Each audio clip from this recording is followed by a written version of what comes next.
De la verdad, economía de bolsillo, presenta Colsubsidio, con todo lo que te mereces.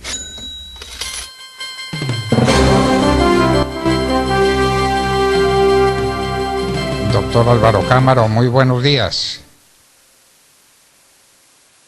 Doctor Cámara. Doctor Álvaro Sí, Cámara. doctor Fernando. Sí, Muy doctor buenos Fernando. días. Buenos días, doctor Fernando. Bueno, doctor Cámara, es como una de esas verdades inconcusas, esta de una necesidad de 25 o 26 billones de pesos que tiene el Fisco Nacional y por eso está adelantando una reforma tributaria que deja tantos heridos en el campo, o muertos, tal vez. Pero el doctor Emilio Sardi está diciendo que ese dinero no se necesita y que está entrando plata a raudales como resultado de la pasada reforma tributaria. Entonces, ¿para qué los 26 billones de pesos adicionales? ¿Qué estudio pudo hacer usted sobre el particular, doctor Cámara? Bueno, doctor Fernando, yo creo que hay que plantear la discusión en dos sentidos. Uno, el sentido meramente estructural, fiscal, que tiene un país como Colombia luego de la famosa pandemia, donde nuestra deuda como porcentaje del Producto Interno Bruto brincó al 60.8% del Producto Interno Bruto. Si usted toma un Producto Interno Bruto de 1.300, 1.13 billones de pesos o $300.000, pues esos 20 puntos adicionales a lo que se traía en el año 2019 o anteriores, doctor Fernando, eso es una plata de cerca de por lo menos unos 120, 150 billones de pesos que se vio crecer la deuda.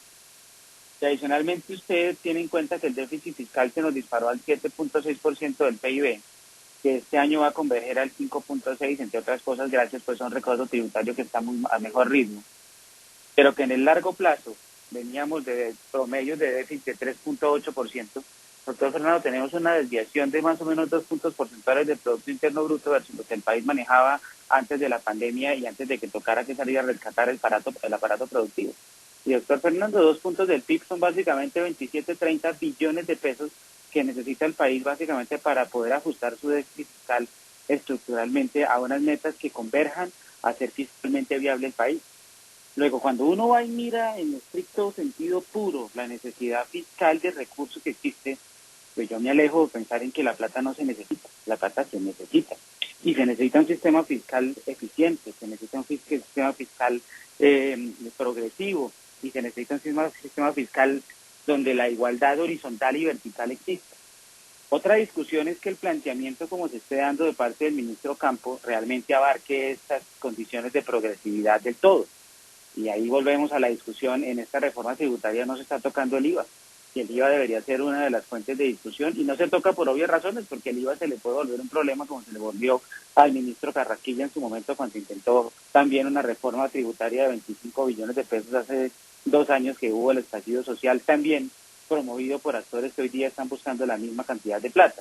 Pero que no se toque la clase media, doctor Fernando, es que le están aumentando los impuestos notablemente a las personas que ganan más de 10 millones de pesos y los están graduando de ricos, cuando eso claramente no pasa, porque una persona que se gana 10 millones de pesos, haga las cuentas de colegios, arriendos y vida normal, no tiene esa condición. Luego, estructuralmente, doctor Fernando, los recursos se necesitan. Colombia tiene que volver a tener un nivel de déficit fiscal que converja al 3% en déficit total y que pueda generar superávit primarios, perdón. Tiene que volver a hacer que su deuda como porcentaje del Producto Interno Bruto no sea del 56, como dice el doctor Sardi, va a quedar este año la deuda, sino converja al 48, 46, que son los niveles en los cuales teníamos grado de inversión, y para eso se necesitan los recursos. Ahora, otra es la discusión de la exposición de motivos, donde obviamente en esa situación difícil fiscalmente en la cual queda Colombia después de la pandemia, se llegue con ideas progresistas en las cuales se requiere incrementar el gasto social, buscando pues equilibrar indicadores de pobreza monetaria extrema, pobreza monetaria, pobreza multidimensional, etcétera, que naturalmente son indicadores a los cuales hay que atacar para tener una economía de mucho mejor bienestar. Doctor Fernando, pero no se puede negar que el recaudo sobre el Producto Interno Bruto de Colombia es muy bajito si uno lo compara con los países de la OCDE. En Colombia el año pasado recaudamos un 19% del Producto Interno Bruto, cuando la OCDE puede estar entre el 27 y el 33%. Es muy bajito si usted lo compara con los países de Latinoamérica. Lo que aporta renta en Colombia es bastante poco si no lo compara con el estándar internacional. Luego, en ese orden de ideas, yo sí creo que la reforma es necesaria y la plata se requiere. Otra es la discusión de la estructura y cómo se propone y por qué se dejaron de lado algunos tributos como el IVA que debieron estar en la discusión. Y adicionalmente que no se está logrando para nada esa reforma estructural que viene buscando el país hace muchísimos años, buscando más progresividad y que naturalmente sea realmente estructural y el recaudo se incremente. Ahora, el recaudo este año ha subido notablemente. ¿Por qué razón? Uno, tenemos más inflación. Si todo sube el 10%, pues lógicamente hay una presión de nominal sobre el recaudo fiscal que va a un 10%. La economía se ha venido recuperando y eso también genera lógicamente más capacidad de recaudo fiscal. Y no se puede negar, doctor, que los controles de evasión y elusión se han logrado captar casi 20 millones adicionales entre enero y julio de este año en cuenta de la gestión de la DIAN. Luego, en esas ideas, eso explica el incremento del recaudo, pero que esa plata sea suficiente para ordenar las finanzas públicas del país, que quedaron bastante comprometidas después de la pandemia, no comparto la respuesta. Doctor Cámaro, se está haciendo cuentas sobre el aumento muy señalado en el recaudo que usted acaba de mencionar. ¿Se hacen cuentas sobre eso? ¿O simplemente ese es un dato que estaba por ahí desapercibido y aparecen ahora unos ingresos gigantescos producto de una reforma tributaria que, proponiéndoselo o sin proponerlo, aumentó de manera fundamental los recaudos tributarios en Colombia? ¿De eso se está haciendo cuenta?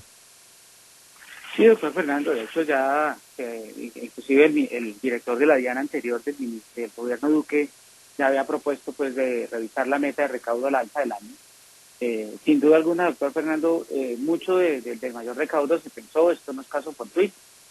Las medidas que se implementaron de factura electrónica, sin duda alguna, han obligado a una formalización muy importante de muchos en la economía y eso pues básicamente se refleja en mayor recaudo impositivo. Controles como las nóminas electrónicas, pues eso también ayuda a que la DIAN tenga la visibilidad. Los controles a los evasores o a los que eluden, que las cartas y las comunicaciones, eso también de alguna forma era previsible. Y fíjese que se está viendo en un recaudo de casi 18 billones por gestión de la DIAN en el primer semestre del año o hasta el mes de julio, que eso no es gestión del nuevo gobierno, eso viene del gobierno anterior. Lógicamente, y como le explico, también hay un efecto de la inflación. Si todos los precios y todas las economías nominales de las empresas absorbieron la inflación al 11% o incluso más, pues obviamente las bases de tributación van a subir en esa proporción. Luego también hay un efecto nominal sobre esa base. Y un crecimiento económico más dinámico, más allá de lo que se esperaba, el 11% el año pasado y tal vez el 6% este año, pues también ayuda a que el recaudo esté bien.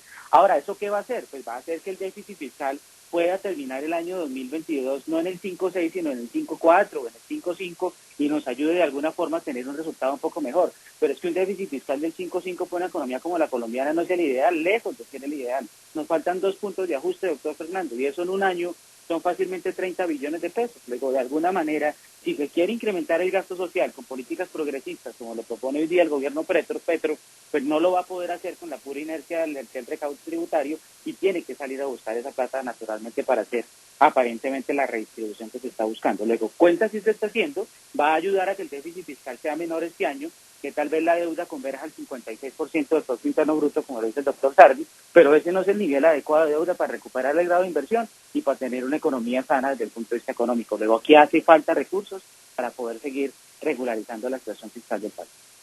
Luego, si hace falta la reforma tributaria. Nada que hacer, doctor Fernando. Otra es la manera como se puede, como se quiera y se pretende hacer, y otra es la discusión de si eso no es estructural, que no lo es, sin duda alguna. Otra es la discusión de por qué no tocan el IVA, si es importante. Otra es la discusión de por qué se fijan solamente en 190.000 contribuyentes, que son los que ganan más de 10 billones de pesos al mes, quitando un poco de exenciones que naturalmente van a afectar temas como las cuentas de AFP, etcétera, etcétera. Hoy otra es la discusión que yo creo que sí está bien planteada, que es la igualdad horizontal, es decir, muchos beneficios y muchas gabelas tributarias que hay en ciertos sectores que no se justifican vayan en detrimento de otros que sí pagan al full sus tarifas de renta. Entonces, digamos que la reforma en sí misma se necesita, podemos dar mucho debate sobre el contenido y el impacto que va a tener, que lo va a tener. Como bien dice el doctor Sardi, pues aquí los economistas ortodoxos hoy día hablan de tasas de interés al alza. No hay otra manera de controlar el problema de la inflación. Van a seguir subiendo las tasas de interés y en Colombia nos va a coger además con una reforma tributaria que va a golpear el bolsillo de los colombianos en el 2023 en medio de un escenario recesivo mundial muy seguramente, de corto plazo pero recesivo, y con tasas de interés que van a seguir subiendo, tal vez el Banco Central hasta 10,75 u 11%, porque la inflación va a seguir cabalgando. Bueno, pues muy juiciosas sus observaciones y muy preocupantes.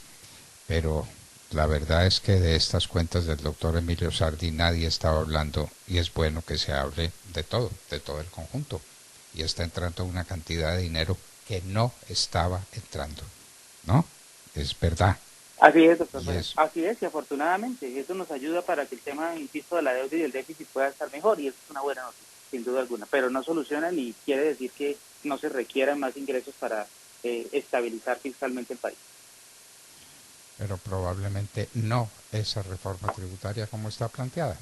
Se necesitan más recursos. Correcto, claro. Esa es otra discusión. Esa es otra discusión. Doctor Álvaro Cámaro, muchísimas gracias por acompañarnos otra vez en este día aquí en La Hora de la Verdad. A usted, muy amable. Bueno, queridos amigos, para el doctor Álvaro Cámaro sí es necesaria una reforma tributaria, no esta, pero es necesaria una reforma tributaria. Los ingresos fiscales han aumentado enormemente como resultado de la pasada reforma tributaria y especialmente de los medios electrónicos dispuestos para ciertas operaciones que le están permitiendo a la DIAN hacer unos recaudos muy superiores a los que traía en años anteriores. De eso, la verdad es que se habla poco o no se habla nada. Muy importante plantear la discusión como la ha planteado y como la propone el doctor Álvaro Cámaro, que estaba con nosotros en La Hora de la Verdad. Compra tu vivienda propia.